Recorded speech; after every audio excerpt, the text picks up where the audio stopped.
If you've just arrived in Slovakia, first of all, welcome.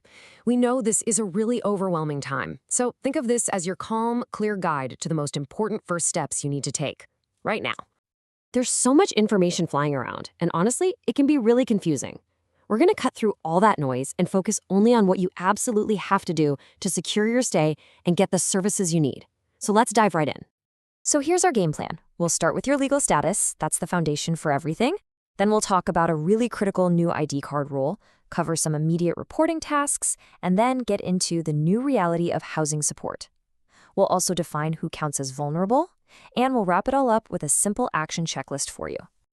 Okay, first things first. Before you even think about anything else, you have to secure your legal right to be here. And that's done by applying for something called temporary protection.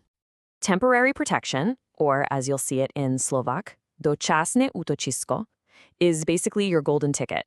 It's the status that lets you live here, work, and get healthcare. And here's some good news. Its validity has been officially extended all the way to March 4th, 2026, which gives you a bit of stability.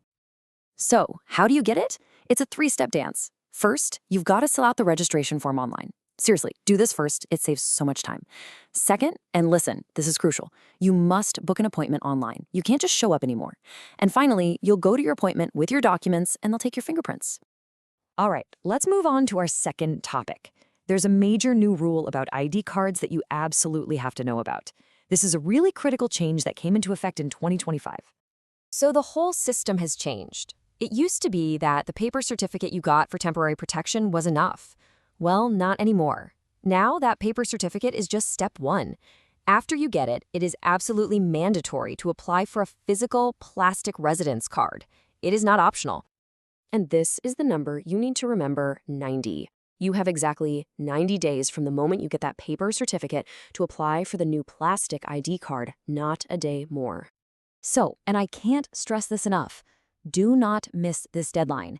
If you fail to apply within those 90 days, you end up in what they call administrative noncompliance.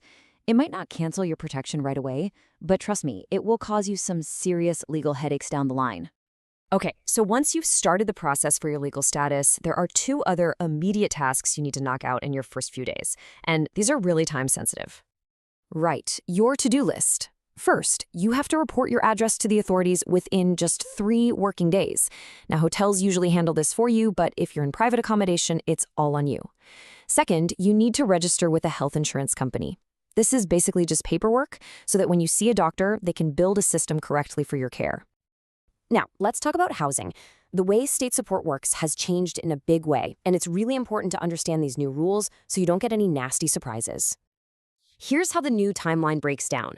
For the first 60 days after you get temporary protection, the state gives you a housing allowance. They pay your landlord directly. But then, on day 61, for most people, that support just stops completely. And of course, that leads to the most obvious and important question. What happens if you can't get on your feet in just 2 months? What do you do then? Well, the answer depends entirely on whether you fit into a specific category. The state does make an exception for people and families that it officially defines as vulnerable. If you meet the criteria, your housing support can actually continue past that 60-day mark.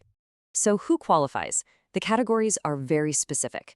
You've got people over 65, a single parent or any household with a child under 5, anyone with a severe disability, and households that are officially getting assistance in material need from the labor office. Now, this brings us to a super critical point that a lot of families might not see coming. The rules are very strict. What happens on the exact day your child celebrates their 5th birthday? And the answer is pretty stark. The second that child turns 5, the household is no longer considered vulnerable under that rule. The housing support can literally stop overnight. This is a financial cliff edge you have to plan for. If that birthday is on the horizon, you need to be actively looking for a job or applying for that material need assistance to try and qualify under a different category. I know we've just covered a lot of ground, so let's pull it all together into one simple checklist that sums up your most urgent actions. Let's run through your top 4 actions. 1. Apply for temporary protection right away. It unlocks everything else. 2. Apply for that mandatory plastic ID card within 90 days of getting protection. 3. Report your address within 3 working days. And 4.